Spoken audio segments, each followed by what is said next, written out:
हवा की बेटी। उसके मुंह पर जब शौहर की तरफ से पहला थप्पड़ पड़ा तो उसको पता चल गया कि आगे की ज़िंदगी कितनी दर्दनाक गुजरेगी। वो खूबसूरत थी, खुश शक्ल थी, तालीम याफ्ता थी और खुश मिजाज भी। जब हंसती थी तो आवाज़ पूरे कॉलेज और घर में गूंजती थी। इसकी दादी इसको टोकती थी कि इतना नहीं हंसते, आगे जाकर रोना पड़ता है। वो हंसती हुई कहती कि दादी आप किन वक्तों की बात करती हैं, कोई मुझे एक आंसू रुलाएगा तो मैं उसे 100 आंसू रुलाऊंगी। दादी कहती कि ये मर्दों का माशरा है, हम औरतों की कहाँ चलती है। वो हंसते हुए टाल देती। इसके बड़े बड़े ख्वाब थे, इसे बहुत कुछ करना था। एक सेमिनार में उससे मुलाकात हुई तो अपना दिल हार बैठी। सबको बहुत मुश्किल से मनाया, शादी हो गई।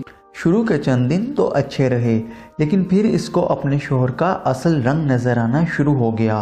पहला थप्पड़ इसको इस बात पर पड़ा कि रात को शौहर की एक आवाज़ पर नहीं उठी। वो हैरान हो गई कि वो सोई हुई थी और उसके शौहर ने उसके मुंह पर तमाचा रसीद कर दिया क्योंकि इसको चाय की तलब हो रही थी। इसके सर में दर्द था। वो आंसू बहाते हुए चाय बनाने लगी। इसका सर भी दबाया। जब वो सो गया तो दूसरी तरफ मुंह करके सारी रात बिना आवाज़ के आंसू बहाती रही। इसके बाद तो मामूल बन गया। कभी खाने में नुक्स निकाल कर वो इसको मारता, कभी इसके घर वालों की बुराइयां करके इसको मारता। इसको आगे पढ़ने की भी इजाज़त नहीं दी, यहाँ तक कि वो इसको बताए बिना बाज़ार और मेके भी नहीं जा सकती थी। हर रोज़ के लड़ाई झगड़े से इसकी तबीयत ख़राब रहने लगी। वो अचानक बेहोश हो जाती, कुछ खाया पिया भी नहीं जाता था। इसके शौहर ने इस पर जुल्म करना शुरू कर दिए। फिर एक दिन खबर आई कि इसको करंट लग गया है और वो मर गई। वो मर गई या मार दी गई इसका किसी को नहीं पता। और इसके शौहर ने एक माह बाद ही दूसरी शादी कर ली।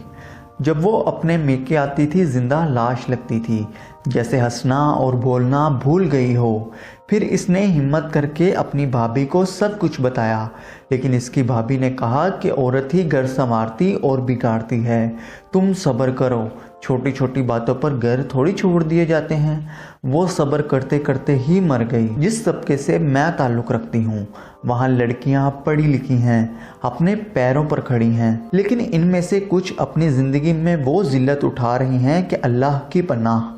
जिसके शौहर ने इसको पैसे की दौलत के हवाले से खुशहाल रखा है, वो इसको जूती की नोक पर रखता है, मारता है, नौकरों के सामने गाली देता है, इसके मेके वालों को जलील करता है। तो किसी का शौहर कहता है कि जो कुछ कमा रही हो सब कुछ मेरे हाथ पर रखो। किसी का शौहर मुतअद्दिद शादियां कर चुका है तो किसी का शौहर वैसे ही दूसरी ख़वातीन से दोस्ती रखे हुए है। इस सब सूरत हाल में ये लड़कियां अपने बच्चों घर वालों की वजह से मजबूर हो जाती हैं और इस वहशी दरिंदे के साथ ज़िंदगी गुजार देती हैं।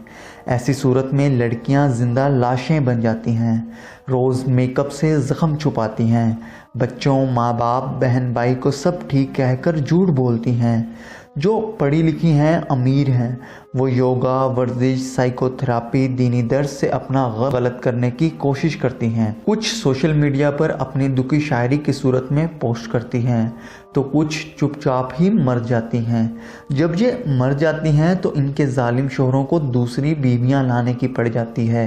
इंसान को दरिंदा बनने पर कितनी देर लगी है। हाकमियत मर्दानगी का तफाखिर, दिन से दूरी, तरबियत की कमी, बेजा आज़ादी इनको बिगाड़ रही है। इस वक्त बेटियों से ज़्यादा बेटों की तरबियत पर ध्यान देने की ज़रूरत है। लड़कियों को ये मत कहें कि अब तुम्हारी लाश ही ससुराल से वापस आएगी। इनको कहें कि तुम्हारी घर घर बस्ती में भी कोई मुश्किल पेश आए तो याद रखना हम तुम्हारे साथ हैं, लेकिन अगर कोई तुम्हें मारे पीटे तो याद रखो कि किसी के पास ये इख्तियार नहीं। इस वक्त वापस आ जाना, क्योंकि इंसानों के साथ रहा जाता है, दरिंदों के साथ नहीं।